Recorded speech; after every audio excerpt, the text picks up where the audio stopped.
Gravação. Está gravando, vamos começar a falar sobre expansão marítima, tá certo? É um tema, é um tema relativamente importante aí, né? Pensando nos vestibulares de São Paulo, porque período moderno sempre tem aí umas duas questões, né? Nos vestibulares de São Paulo, então pode ser que tenha expansão marítima, pode ser que tenha iluminismo, reformas religiosas, América pré-colombiana, né? A América pré-colombiana não cai tanto assim, né? Mas pode ser que tenha, como por exemplo, já caiu na FUVEST, se não me engano, 2 anos atrás, tá? Então, vamos começar a falar de expansão marítima, que é um tema muito da hora, eu gosto demais de falar sobre essa aula aqui, tá? Deixa eu pegar aqui o apontador a laser, vamos lá. Então, a primeira coisa que vocês têm que pensar é o seguinte, a formação de Portugal e Espanha. Então, a Península Ibérica ela foi invadida pelos islâmicos, né, com a expansão árabe, que a gente já viu isso aí, acho que na aula passada, na aula retrasada. Essa expansão árabe pós-Maomé vai dominar praticamente todo o Oriente Médio, Norte Africano, e a partir do Norte Africano ali, por meio do Marrocos, vai ter a invasão na Península Ibérica, né? E praticamente só sobrou o reino das Astúrias como reino cristão. Na época do Carlos Martel, né, que era o mordomo lá dos francos da dinastia merovingia, ele vai segurar o avanço dos muçulmanos e eles não vão penetrar mais ali na região da França, né, Reino dos Francos. Então eles vão ficar confinados na Península Ibérica a partir do século VIII, beleza? A partir do século XI, século XII, os reinos aí vão surgindo como reinos cristãos, né? Leão, Castela, Navarra e Aragão, aqui ao norte, eles vão se unir justamente para poder lutar contra esse invasor muçulmano. Então, a gente pode chamar essa guerra de reconquista, que seria a reconquista dos cristãos da Península Ibérica, como uma cruzada, porque basicamente é uma luta de cristão contra muçulmano. Então, os ibéricos não chegaram a participar diretamente das cruzadas lá na Palestina, mas eles tinham uma cruzada própria, né, que é justamente essa guerra pela retomada, né, justamente para reconquistar a Península Ibérica. E desses 4 reinos, Leão, Castela, Navarra e Aragão, é que vai nascer Portugal e vai nascer Espanha. Tanto é que vocês estão vendo aqui no mapa, no GIF animado, primeiro é Portugal que aparece, depois surge a Espanha, né? Então, isso tem a ver com a expansão marítima, por quê? Porque tem que ter a formação de um Estado, né? Então, quem são os primeiros países a sair para o mar? Portugal, depois a Espanha, e aí os Estados têm que ser configurados, os Estados têm que ser formados, e também a ideia de Estado moderno, né? A ideia do Estado nacional moderno, tá? Que a gente vai ver depois em outra aula. Vamos lá. Essas monarquias ibéricas, elas nascem, a primeira a nascer é Portugal, então como foi a história de Portugal? Leão, o reino de Leão foi lá e meio que fez um desafio, quem ganhasse dos árabes determinada área se tornaria vassalo dele, ou seja, se tornaria um nobre, ganharia um título de nobreza e além disso ganharia filha como casamento também, né? Então se tornaria parente do rei, próximo ao rei. O Henrique de Borgonha, que ele tem uma origem francesa, ele vai ser esse cara. Ele ganhou esse território, onde hoje é Portugal, ele virou um conde do rei Leão, tá? O filho do Henrique, o Afonso Henriques, ele vai decretar a independência desse condado portucalense. E aí vai criar o país independente Portugal. Então a gente pode falar que a partir da família do Afonso Henriques, né, a partir da família Borgonha, vai nascer a dinastia Borgonha. A dinastia é a família que governa. Portugal independente nasce em 1139. Essa é a primeira bandeira de Portugal. Esse é o Afonso Henriques, tá certo? Então, por meio dessas guerras de conquista, vai nascer o país Portugal, tá? Inicialmente, tinha muitos problemas ali o reino de Portugal. Primeiro, quando a gente fala de expansão marítima, a gente tem que falar da formação do Estado moderno. Então, o Estado moderno é aquela ideia onde o poder ele é centralizado na mão do Estado e não na mão da nobreza, né, como era nesse feudalismo tradicional. Esse feudalismo tradicional, o poder ele é pulverizado na mão dos nobres, né? Conforme o poder vai se centralizando na mão do Estado, vai nascendo o tal do Estado moderno. Conforme nasce o Exército Nacional, que é a ideia de você ter qualquer pessoa praticamente entrando nas fileiras do Exército, o chefe do Exército é o rei, também é uma ideia de Estado Nacional, isso vai enfraquecendo o poder dos nobres. Então, os problemas iniciais aqui que tinham é que essa nobreza ela não está alinhada com o rei, ela está dividida. Então, isso mostra que a nobreza ela tem mais força que o rei. Então, parte da nobreza portuguesa, em parceria com o reino de Castela, defendia que tinha que continuar a ter as guerras de reconquista. Os mouros, né, que são esses muçulmanos que vieram do norte africano, que tem pele marronzada, né, pele marrom, eles deveriam ser expulsos. Já uma outra parte da nobreza, em parceria com a burguesia portuguesa, defendiam que Portugal tinha que começar a sair para o mar, por muitas necessidades que a gente vai ver daqui a pouco, né? Então, por fazer comércio como uma alternativa de vida. Nesse meio tempo, a família de Avis vai derrubar a família Borgonha do poder e vai tomar o governo de Portugal nas mãos, né? Tanto é que a bandeira agora muda. Então, esse símbolo aqui que vocês estão vendo, né, com os castelinhos e tal, esse é o símbolo da família de Avis.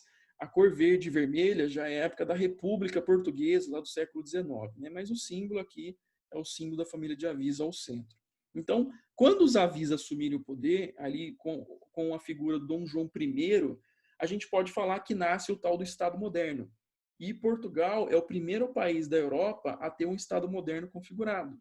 E uma das características do Estado moderno é essa centralização do poder na mão do Estado. Esse Estado ele pode ser uma monarquia absolutista, né, que é a ideia do rei ter poderes absolutos nas mãos, isso vai surgir em Portugal, ou pode ser que seja uma república, né, que é o caso, por exemplo, daquelas cidades italianas. Então, as cidades italianas, lá, Veneza, Gênova, Florença, eram cidades que não eram monarquias, eram repúblicas e eram repúblicas modernas, né? Dessa ideia de Estado moderno. Então você tem moeda única, você tem as leis praticamente unificadas, né? Centralizadas, você tem as leis padronizadas em todos os territórios, você tem os impostos padronizados, né? Por isso que os burgueses apoiaram esse tipo de Estado. Você tem o Exército Nacional aparecendo, né? Então isso perde força aí da nobreza e o poder centralizar nas mãos dos reis, né? O surgimento dos funcionários públicos e coisas do tipo. Funcionário do Estado, não é funcionário do nobre. É diferente. Essa é a ideia de Estado moderno. E o primeiro lugar até isso é Portugal, tá? Vamos lá. Quais são os problemas que Portugal enfrentava para justamente defender essa expansão marítima? Primeiro, essa questão econômica. Então, Portugal tem um solo muito ruim. Portugal tem um solo mais arenoso e pedra, né? Por isso que eles são excelentes produtores aí de azeitona e uva para fazer vinho e azeite e batata também, porque é um solo característico disso. Então não é um solo propício para o desenvolvimento agrícola de produção de alimento. Então era constante ter fome em Portugal, né? Então era uma pobreza desgraçada. Por isso que fala que é a crise do sistema feudal, porque o sistema feudal, a riqueza é baseada na terra. Só que essa terra não gera riqueza, essa terra está gerando pobreza. E tem relato falando que o rei mandava as carruagens percorrerem cidades para catar corpos de pessoas mortas nas ruas. E essas pessoas morreram de fome. Ou seja, a pobreza portuguesa ela era desgracenta, que vai forçar Portugal a começar a sair para os mares, né? Então, o ano de 1415 é o ano que os portugueses começam a sair para o mar para pescar. Então, pesca é uma sobrevivência. Você vai se alimentar e você pode fazer comércio com isso também. E pergunta, os portugueses tinham experiência de navegação nessa época? Nenhuma. Eles não sabem navegar. Então, Portugal, ele meio que é forçado a sair para navegar, por questão de necessidade, uma questão de fome. E aos poucos, o que eles vão fazendo? Eles vão navegando. E conforme você está navegando, você está adquirindo experiência. E aí você passa a dominar ilhas próximas, né? Ilha Madeira, ilhas Canárias, né? Essas ilhas aí, Açores. Canárias não, porque Canárias é mais do lado de cá. Mas Açores também é território português. Inclusive, a Ilha Madeira foi onde o príncipe Cristiano Ronaldo nasceu. Ou seja, eles estão cada vez mais se distanciando da costa e indo em direção à África. Então, isso é um dado importante. Conforme eles vão chegando para a África, eles vão estabelecendo relações comerciais.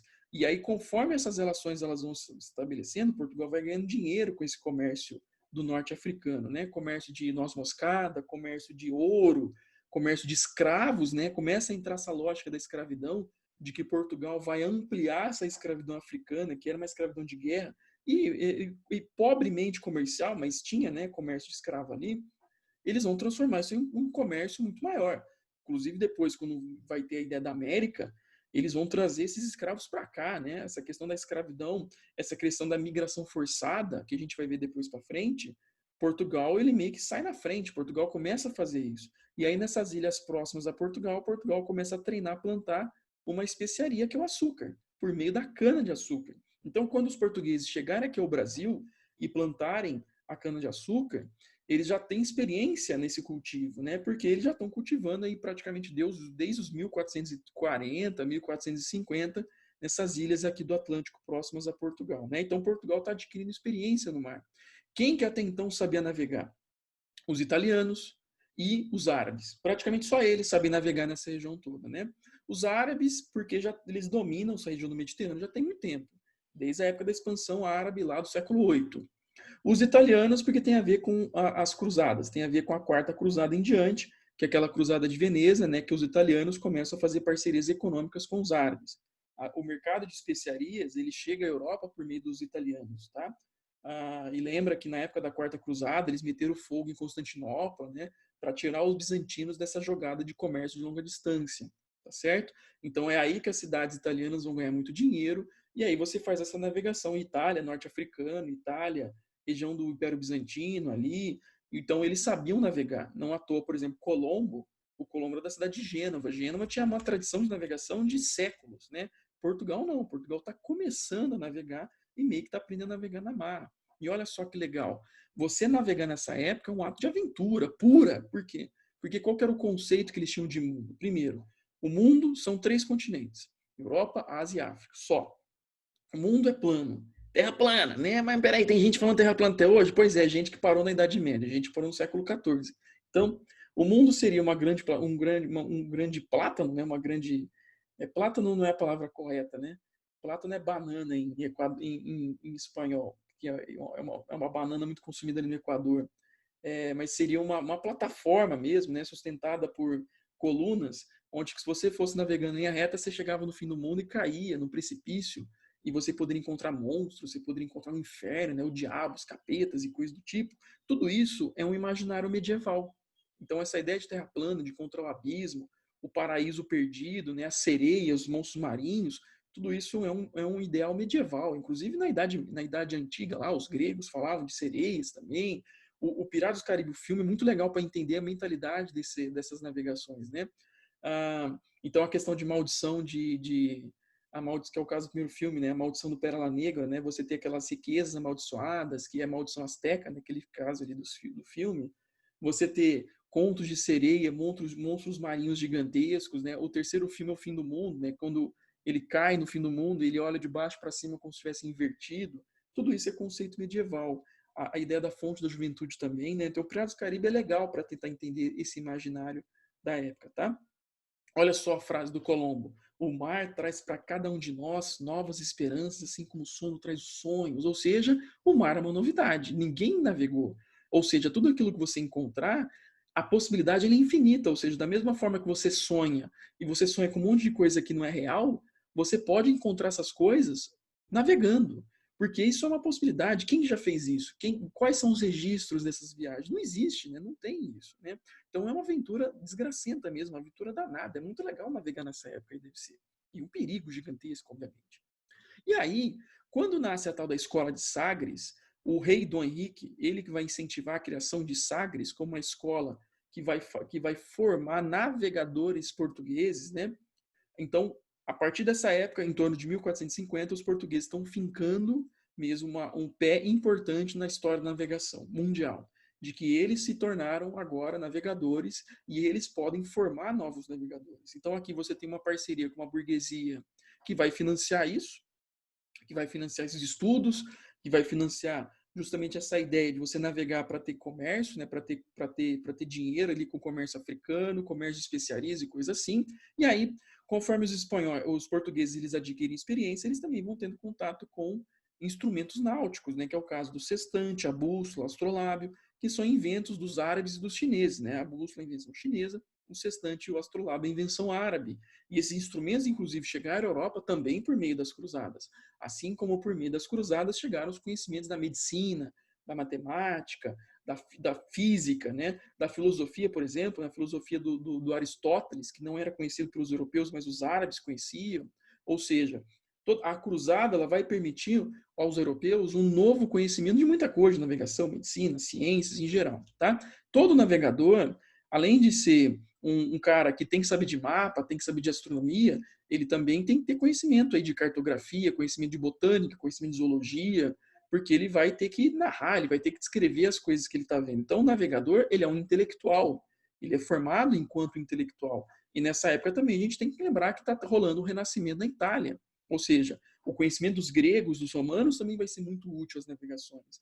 a confecção de mapa, né? A própria ideia de uma terra redonda é um conhecimento aí dos gregos lá de trás, beleza? Os portugueses que inventaram a caravela, isso é uma invenção portuguesa da Escola de Sagres, né, que é um navio mais rápido. A vela triangular, que é essa vela aí que tem essa aerodinâmica diferenciada, então ela capta mais vento e ela não rasga, porque aquela vela retangular que existia anteriormente, ela era uma vela muito complicada, né? Constantemente além dela rasgar, quebrava mastro, naufragava os navios. A caravela é um grande invento tecnológico. Por isso que fala que as navegações portuguesas são os primeiros marcos da globalização, porque vocês têm que lembrar que a ideia de globalização é você encurtar o espaço-tempo, né? A primeira coisa que ajudou esse espaço-tempo em ser encurtado é a caravela, porque a caravela vai navegar para tudo que é lado, né? Os portugueses vão chegar em tudo que é bimboca do planeta, tá? No começo, eles vão usar a técnica de cabotagem, que é o quê? É você navegar próximo à costa e navegar usando a costa como referência e parando, né? Então você navega e para, navega e para. Essa é a técnica de cabotagem. É uma técnica mais rudimentar, né? Mais conservadora de navegação, mas é segura.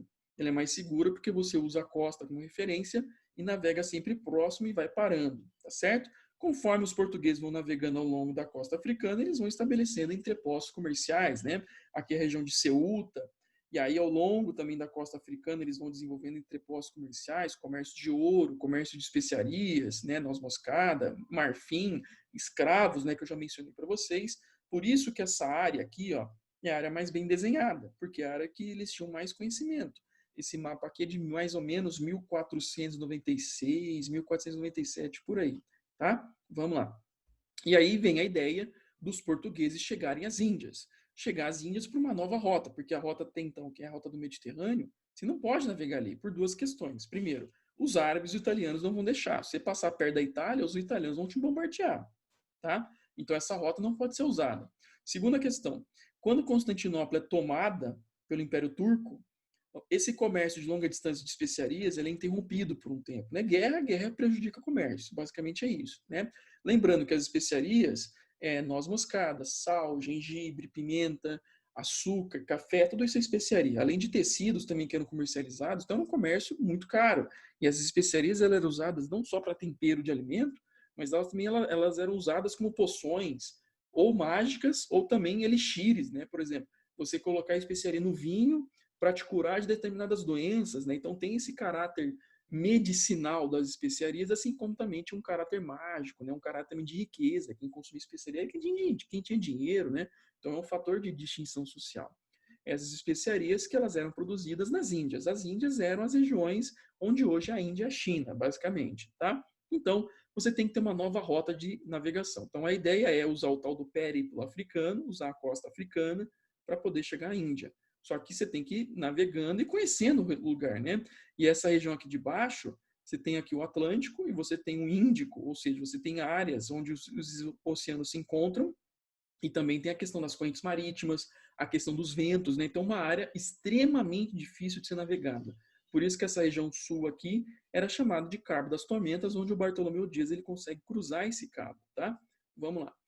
Então, para vocês visualizarem como que eram as correntes marítimas, aliás, como que são as correntes marítimas nos dias de hoje, né? Então, o Atlântico, inclusive, que era chamado de Mar Tenebroso, porque é muito difícil navegar o Atlântico, tá? Olha só, se você navegar aqui, ó, Portugal, usando a costa africana, você está navegando a favor da correnteza, só que chega uma hora a correnteza te joga para dentro. Então, aqui é um risco danado do barco de você ser jogado para dentro do oceano e nunca mais voltar, né? Conforme você vai descendo a África, você vai navegando sentido oposto à corrente, que também é perigoso. A corrente pode jogar para dentro, tá? Então, é um mar muito difícil de ser navegado. Vamos lá. O Vasco da Gama, 10 anos depois da navegação do Bartolomeu Dias, chega às Índias, né? Aí você pode falar o seguinte, 10 anos depois, o que aconteceu por 10 anos, né? Que levou de tempo para eles chegarem às Índias? É porque 1492 um retardado chegou lá antes de todo mundo, que é o tal do Colombo. E o Colombo não usou a rota africana, ele usou uma outra rota que ninguém sabe. E detalhe que vocês têm que guardar: ninguém sabe onde os outros navegam. Por quê? Porque os mapas são coisas de agente secreto. São arquivos de Estado mesmo, né? Para vocês terem uma ideia, os arquivos públicos dos mapas portugueses só foram abertos para o público no século XIX, ou seja, nós, enquanto pesquisadores, só tivemos acesso a esses mapas só no século XIX, ou seja, só depois de muito tempo, onde já não tinha mais essa corrida comercial, esses mapas foram abertos, né? Porque imagina, a Espanha tem contato com esses mapas, com essas rotas. Isso pode implicar concorrência comercial, né? Então, os portugueses ficaram estupefados. Como assim o Colombo, esse cara retardado italiano, chegou às Índias por uma outra rota? Ninguém sabia qual era essa rota. Então, eles ficaram impactados com isso, né? Então, é muito diz que não me disse, é muita fofoca mesmo de bastidor, tá? Vamos lá. Continuando aí. Os mapas vão sendo feitos ao longo do tempo. Olha os monstrinhos marinhos aí, ó. Olha os monstrinhos marinhos. São mapas oficiais, né? Vamos lá. Aqui depois a gente vai ver essa linha, né? Que é a linha justamente do Tratado de Tordesilhas, que vai ser formado nesses anos aí de navegação, tá? Para dividir as Índias. O Tratado de Tordesilhas é a divisão das Índias, tá? Então, basicamente, para ter expansão marítima, você tem que ter a formação do Estado moderno, você tem que ter um apoio burguês, você tem que ter uma localização geográfica favorável, você tem que ter um período aí sem guerras, né? Isso aqui é importante, pensar que você ter uma pacificação interna, que, por exemplo, a Espanha não tinha ainda, porque a Espanha está lutando ainda contra os muçulmanos, isso é um fator importante também para a navegação. A localização geográfica, porque praticamente Portugal está dentro do Atlântico. Portugal não tem que sair do Mediterrâneo e ir ao Atlântico, tá? A crise econômica, aquela questão da fome, os conhecimentos técnicos e a necessidade, todas essas questões vão contribuir para a expansão marítima, e lembrando que Portugal é o primeiro a sair para o mar, tá? A Espanha é o segundo país a sair para o mar, porque a Espanha ainda está se constituindo enquanto país, e aí o país Espanha nasce em 1476, né, com o casamento de Isabel e Fernando, e aí nasce o país Espanha, só que ainda tem que expulsar os muçulmanos. Os muçulmanos só são definitivamente expulsos em 92, e é justamente o ano que o Colombo começa a navegar. Então, você tem que ter o Estado moderno, você tem que ter pacificação interna, você tem que ter dinheiro, você tem que ter conhecimento técnico para você ter expansão marítima. Tá? Lembra dessa regrinha. Beleza? Os portugueses estão adquirindo. No caso, a Espanha começa a navegar porque quem navega é um italiano, que já era experiente navegador. Tá? Então, quem é o Colombo? O Colombo é um genovês. O Colombo, que ele foi rejeitado pelos portugueses na navegação, né? Porque ele falava, galera, ó, vamos fazer o seguinte, se a gente for em linha reta, a gente dá a volta ao mundo. Os portugueses falam, como assim dá a volta ao mundo, mano? A Terra é plana, se for em linha reta, você vai cair no buraco. O Colombo falou, não, os gregos lá atrás falavam que a Terra era esférica. E aí Portugal foi Colombo foi chutado de Portugal, literalmente. Por quê? Porque os caras falaram que ele era louco, que ele era retardado, né? Como assim a Terra é redonda? Enfim. Outra coisa, o Colombo, ele era um grande leitor de Marco Polo. Quem era Marco Polo? Marco Polo foi um veneziano que mais ou menos nos 1350 morou nas Índias. Ou seja, ele morou na Índia e na China. Inclusive, ele conheceu um imperador chinês, Marco Polo. O Marco Polo deixou um monte de relato, diário, coisa assim, que falava, olha só, anota aí, presta atenção. Ele falava que a galera das Índias tinha pele cor de cobre, ou seja, pele mais amarronzada. Falava que eles tinham cabelo longo, preto, liso, e também que ele ouvia falar que tinham cidades de ouro perdidas. Por que eu estou falando isso? Porque o dia que o Colombo chegar aqui nas Índias, o que ele vai encontrar? Índios. E aí, por essa descrição do Marco Polo, que praticamente nenhum outro europeu teve, né? Nenhum outro europeu viveu nas Índias, só o Marco Polo praticamente. Então, esse relato de Marco Polo vai correr a Europa como um todo, né? O Marco Polo era muito lido nessa época, né? Os relatos dele são muito lidos. Aí, quando o Colombo falou para Isabel e para o Fernando a ideia da Terra redonda, os caras foram lá e deram 3 caravelas para ele. Aí você fala o seguinte, por que só 3 caravelas? Essa galera navegava com 13, 15 caravelas. 3 é porque se perder, não perde muito, mas se ganhar, pode ser que ganhe muito. Ou seja, um investimento conservador aí. Mas investiu, diferentemente dos portugueses que chutaram o Colombo, tá? O Colombo, ele navegou por 2 meses e ele achou a viagem muito rápida. No diário dele, que vocês podem encontrar na internet, vocês podem ter uns livros aí, né, publicados do diário dele, ele fala que ele estranhou, ele esperava mais tempo de viagem. Mas quando ele chegou nessas terras, o que ele encontrou? Galera com pele de cobre, cabelo preto liso, e a galera usando gargantilha, bracelete de ouro, ou seja, índias. Porque no entender deles, o que o mundo é? Europa, África e Ásia. Ou seja, ele chegou na parte oriental das Índias, né, e não na parte ocidental, tá? Onde hoje seria a China, por exemplo. E o Colombo, então, ele tem 2 objetivos. Obviamente que ele é um funcionário da coroa, A ideia é achar as especiarias, né, ter essa nova rota, que não seja a rota africana, que não seja a rota do Mediterrâneo, para poder chegar às Índias e fazer esse comércio de especiarias. Só que o Colombo, também no diário dele, e aí também tem essa questão da cruz, né? Essa cruz da caravela do Colombo, ela não é à toa. Essa cruz é o símbolo da Ordem de Cristo. A Ordem de Cristo é a substituição da Ordem dos Templários. Tá? Os Templários foram expulsos da igreja, né? Eles surgiram na época das Cruzadas para proteger os viajantes lá, né? Para fazer as peregrinações lá na Terra Santa, né? Os cristãos e coisa assim. Só que os caras começaram a ficar meio malucos, começaram a matar um monte de gente que não tinha nada a ver, começaram a tomar terras, né? Começaram a peitar os reis. E aí o rei francês, junto com o Papa, expulsaram os templários. E aí os templários vão ser banidos, e aí meio que vai nascer a maçonaria, né? Vai nascer aí essas coisas de ordens secretas. E no lugar da ordem religiosa dos templários, vai nascer a ordem de Cristo. Ou seja, a ordem de Cristo é uma ordem muito radical no sentido cristão. Tanto é que o Colombo fazia parte dessa ordem, e a ideia do Colombo era achar a cidade de ouro, usar parte desse ouro para formar um exército para reconquistar a Terra Santa. Ou seja, o Colombo quer ressuscitar as cruzadas, ele quer expandir o cristianismo, ele quer matar muçulmano, tá? E justamente ressuscitar as cruzadas. Tá vendo que o ideal do Colombo é um, o ideal da coroa, obviamente, é outro, né? Só que o Colombo, obviamente, não falou isso para a coroa, porque se ele falasse, não poderia dar em nada, né? E ele poderia, inclusive, nem ganhar trabalho. E aí, nesse meio tempo, vão surgindo os tratados. O Tratado de Divisão das Índias, porque praticamente portugueses e espanhóis estão navegando as mesmas áreas, né? Que são essas áreas aqui do Atlântico. Então, o primeiro tratado é a tal da Bula Intercoetera, né? Ou Coetera. Bula é um documento do Papa, ou seja, o Papa foi o intermediador entre Portugal e Espanha, porque são reinos católicos. Tá? Então, até 100 léguas a oeste de Cabo Verde, né, que está aqui, todo esse território pertenceria aos portugueses. Esses territórios para cá, a leste, pertenceriam, aliás, a oeste, pertenceriam à Espanha. Só que aí, um ano depois, os portugueses ameaçaram fazer guerra com a Espanha se o tratado não fosse modificado. E aí surge Tordesilhas. Então, até 370 léguas a oeste de Cabo Verde pertenceriam aos portugueses, além de 370 léguas pertenceriam aos espanhóis.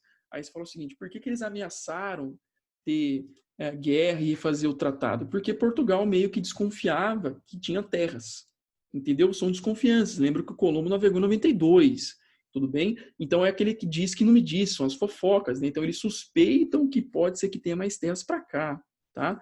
Por isso que os portugueses lutaram para ter Tordesilhas. Colombo viajou mais 3 vezes ainda, em busca da tal da Cidade de Ouro. Inclusive, na segunda viagem, ele viajou com 17 caravelas, né? Mas não conseguiu achar a Cidade de Ouro, inclusive Colombo. Ele foi muito criticado por Isabel e por Fernando, né? Ele foi muito criticado por muita gente da nobreza espanhola, porque ele gastou um monte de dinheiro, um monte de gente, né? Um monte de caravela para achar a Cidade de Ouro, não achou nada.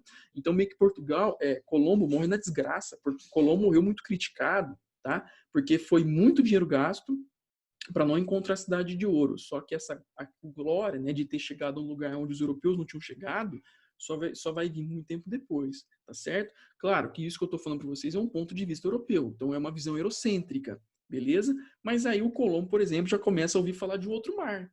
Que outro mar que seria esse? O tal do Pacífico. Ou seja, essas viagens, elas não foram à toa, porque toda viagem serve para conhecimento, confecção de mapa, você ter descrição de zoologia, botânica e por aí vai, tá?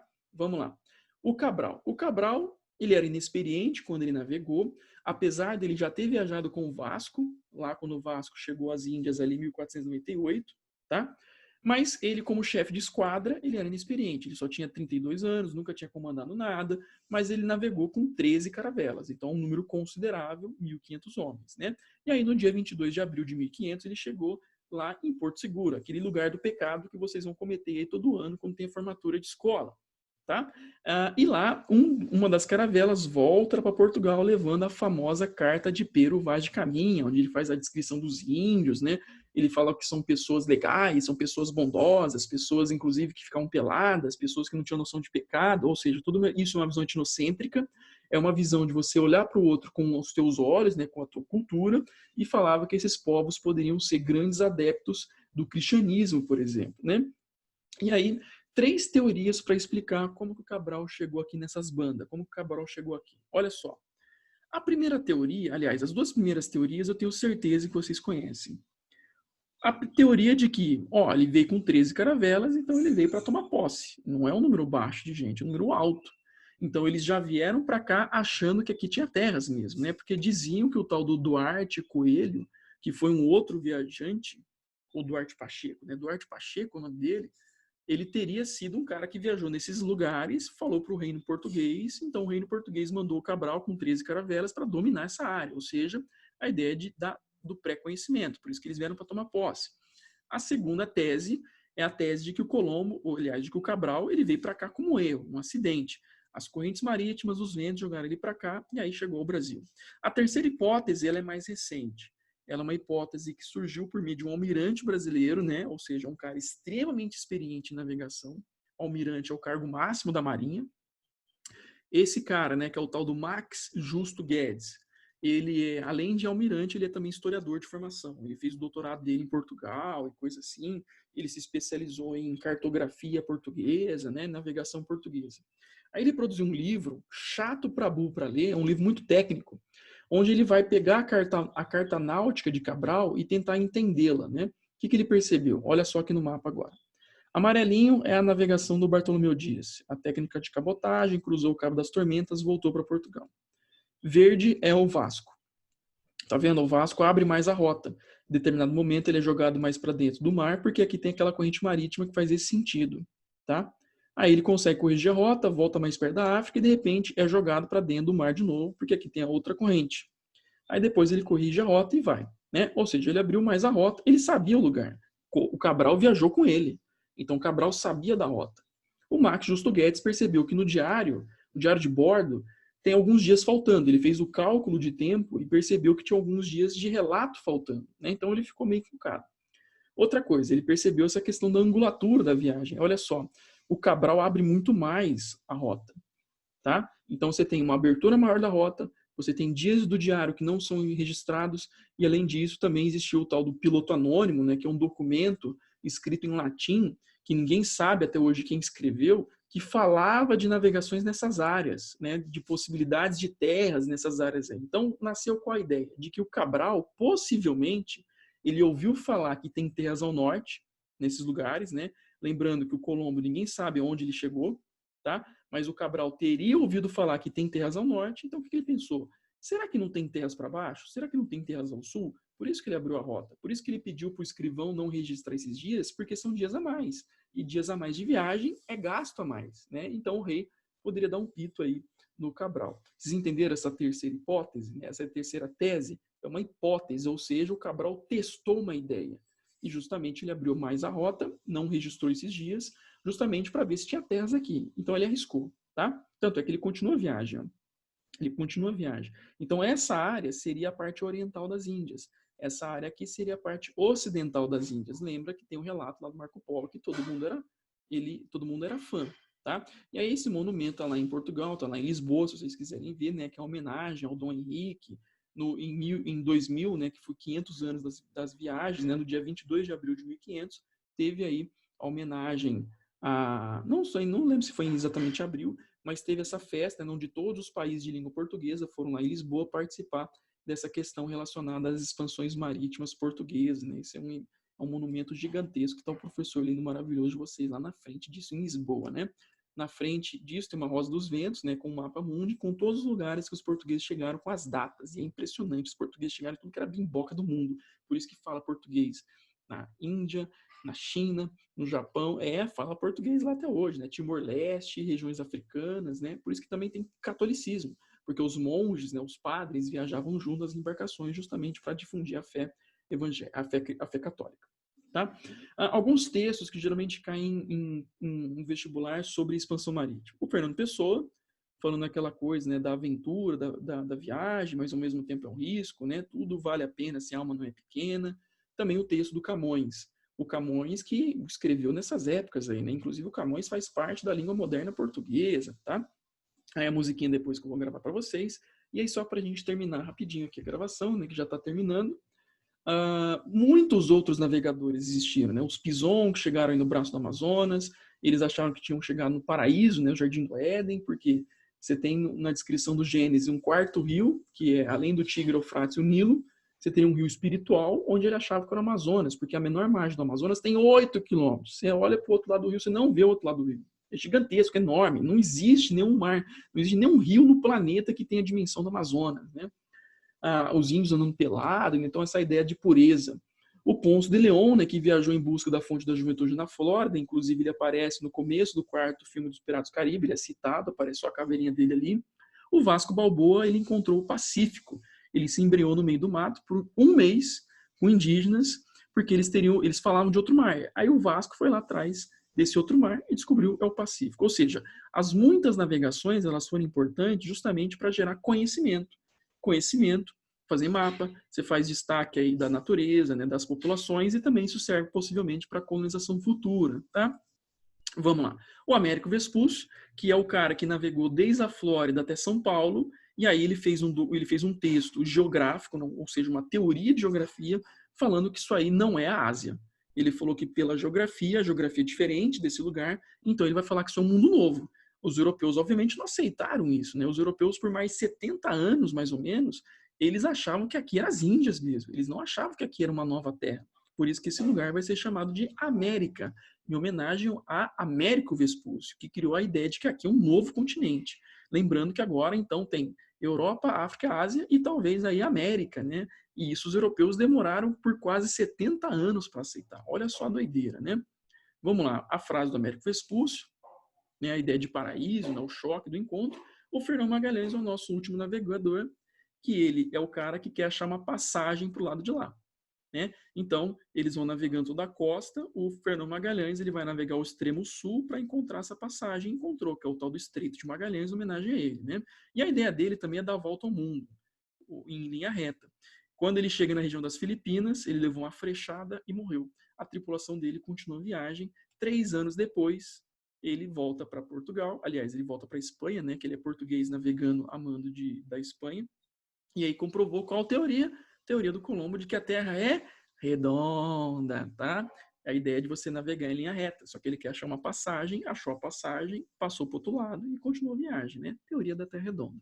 Belezura, gente? Então agora vou terminar por aqui, que a gravação já vai encerrar. Se vocês quiserem mandar alguma pergunta,